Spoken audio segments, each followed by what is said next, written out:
شعرك بيقع ومش عارفه ايه السبب، محتاجه تتقلي شعرك او تزودي كثافته. المشكله هنا مش في الشعرايه قد ما بتكون المشكله في بصيله الشعر بتاعتنا. لما بصيله الشعر بتضعف الشعر بيقع والنمو بتاع الشعر بيكون ابطأ بكتير. عشان كده لازم تختاري منتجات بتحتوي على مواد فعاله لعلاج التساقط زي الريدنسيل، الروزماري، البروكابيل، الجي بي 4 جي، الكافيين.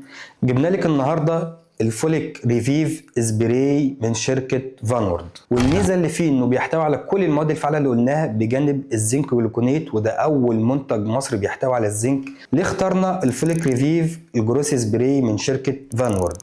لانه بيشتغل على 3 محاور: بيقلل التساقط، بيحفز الانبات، بيزيد من كثافه الشعر، ويقوي بصيله الشعر. كمان تقدري تستخدميه بأمان وثقة باستمرار لأنه مصرح من هيئة الدواء المصرية. والميزة الأكبر إنه خفيف على الشعر، مش بيسيب دهون، مش بيلزق على الشعر، سهل الاستخدام. هتستخدميه 5 بخات كل 12 ساعة على الفروة مع التدليك الخفيف. عشان كده لو عندك تساقط في الشعر أو بداية فراغات، الحقي ابدأي بدري عشان تلاقي النتيجة قبل المشكلة ما تكبر.